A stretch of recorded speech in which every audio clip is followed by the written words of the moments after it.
많은 사람들이 인생을 바꾸고 싶어 합니다. 그렇기에 자기 개발을 하는 사람들이 있죠. 인생을 바꾸는 방법은 여러 가지가 있습니다. 자기 개발에서는 생각을 바꾸라는 말이 굉장히 많은데요. 긍정적인 생각을 한다면 긍정적인 결과가 나온다는 끌어당김의 법칙, 긍정 확언을 통해 긍정적인 마인드를 가져야 한다, 명상을 통해 마음을 다스려야 한다 등 많은 분들이 생각을 바꾸라는 말을 합니다. 생각을 바꾸면 정말 인생을 바꿀 수 있을까요? 조 디스펜자 박사가 말합니다.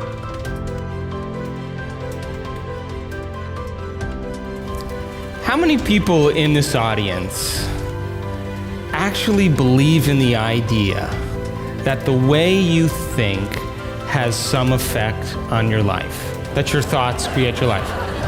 You believe that, yes? So how many people here actually woke up this morning and consciously created a future?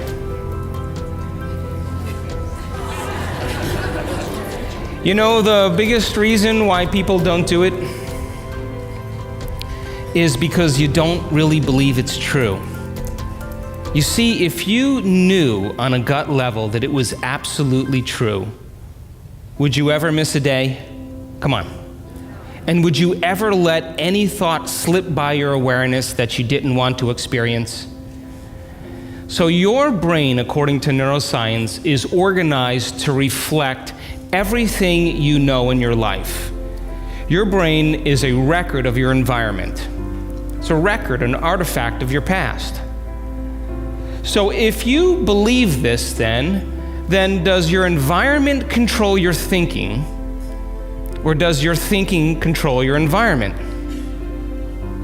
So if you wake up in the morning and you get out of bed on the same exact side as you did the day before, you shut the alarm clock off with the same finger, you slip into your favorite slippers, you shuffle into the bathroom and you use the toilet like you always do, then you walk over to the mirror and you look at yourself to remember who you are, then you get into the shower and you wash yourself in the same routine way, then you groom yourself to look like everybody expects you to look, then you go downstairs and you drink coffee out of your favorite mug. Then you drive to work the same way as you did the day before. You see the same people that push the same emotional buttons. You do the exact thing that you know how to do and you memorize and can do so well that you're an expert at.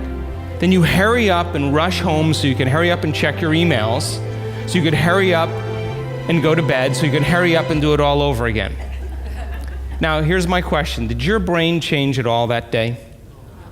We could say that you were thinking the same thoughts, performing the same actions, that create the same experiences, that produce the same emotions, but secretly expecting something to change in your life. Would you agree? So then, as the environment turns on different circuits in your brain, you begin to think equal to your environment. As you see the same people and go to the same places and do the same things at the same time, it's the external environment that's turning on different circuits in your brain, causing you to think equal to everything that you know. And as long as you think equal to everything that's familiar and known to you, what do you keep creating more of? Same.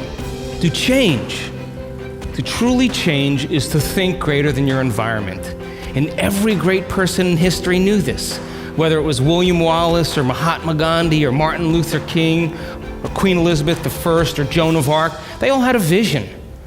They all had an idea. Couldn't see it, couldn't smell it, couldn't taste it, couldn't feel it, but it was alive in their mind. It was so alive in their mind that they began to live as if that reality was actually happening now. So can you believe in a future that you can't see or experience with your senses yet, but you've thought about enough times in your mind that your brain is literally changed to look like the event has already happened? Neuroscience says it's absolutely possible. Now, your personality creates your personal reality. That's it. It's that simple. And your personality is made up of how you think, how you act, and how you feel. So the present personality who's sitting here today, you, has created the present personal reality called your life. Would you agree? Would you also agree then, if you wanted to create a new personal reality, that on a fundamental level you would have to change the thoughts that you are thinking, the behaviors and habits that you're demonstrating, and the emotions that you've memorized that's become part of your identity? And most people try to create a new personal reality as the same personality, and it never works. We have to become somebody else. So then, as you keep thinking the same thoughts, performing the same actions, and living by the same experiences that produce the same emotions, there's a principle in neuroscience that says nerve cells that fire together wire together. And if you keep repeating the same states of mind and body over and over again, your brain begins to fire in the same sequences, in the same patterns and same combinations. And whenever you make your brain work in a certain way, that's called mind. Mind is the brain in action. So as you remind yourself every day who you think you are, you're causing your brain to fire in the exact same ways. And as they fire and wire in the same patterns over time, the brain moves into a very finite signature, and that's called your personality. So now, every time you have a thought, you make a chemical. And if you have a great thought, or an unlimited thought, or a joyful thought, you turn on a set of circuits in your brain that fires in a very specific sequence, pattern, and combination that produces a level of mind that turns on another part of the brain that makes a chemical for you to begin to feel exactly the way you were just thinking, great or unlimited or joyful. Now, if you have a negative thought or an unhappy thought or a self-depreciating thought, you turn on a different set of circuits in a different combination, a different sequence, and a different pattern that produces a different level of mind. And the brain then begins to make a different batch of chemicals that signals the body for you to begin to feel exactly the way you were just thinking, negative or unhappy or unworthy. So the moment you begin to feel the way you think, because the brain is in constant communication with your body, you begin to think the way you feel, which makes more chemicals for you to feel the way you think, and then you think the way you feel, and then you feel the way you think, and then you think the way you feel. And some people do this for 20 or 30 or 40 years. Now, the redundancy of that cycle over time creates what I call a state of being. And a state of being is when your mind and body are working together, or your thoughts and feelings are aligned to a concept. So thoughts are the language of the brain, and feelings are the language of the body. And as people get caught in this cycle of thinking and feeling and feeling and thinking, over time, they condition their body to memorize that emotion as well as the conscious mind. And whenever the body knows as well as the mind, that's called a habit. A habit is when your body is the mind.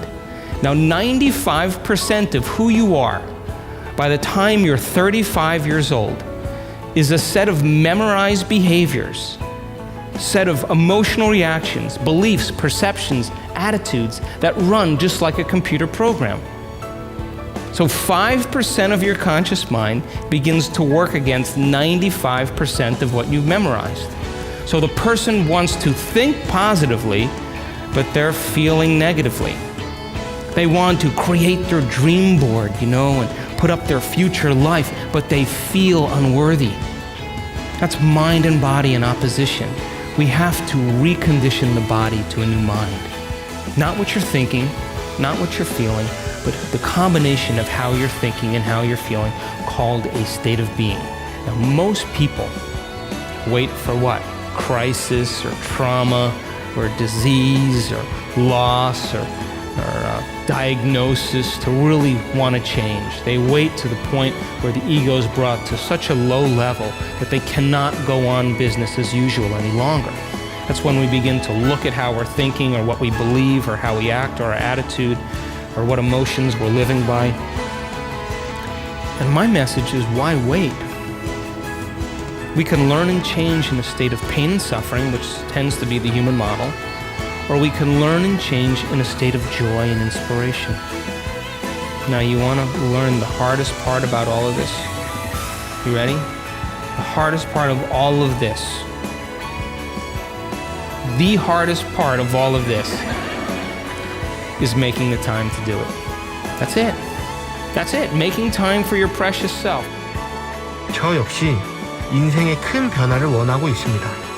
그렇기에 로또 당첨, 코인 대박, 혹은 대기업 사장님이 나에게 교통사고를 내는 그런 드라마 같은 상상을 하곤 합니다.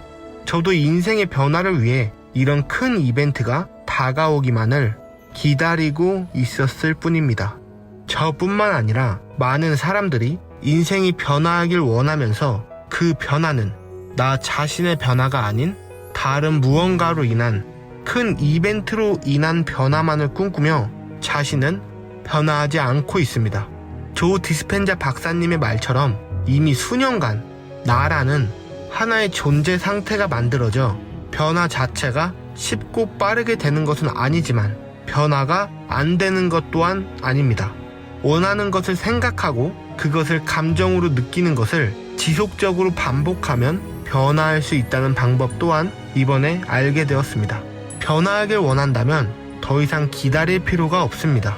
우리는 이제 스스로 변화할 수 있으니까요. 좋은 습관을 만드는 방법이 궁금하시다면 66데이즈를 구독해주세요. 66데이즈였습니다.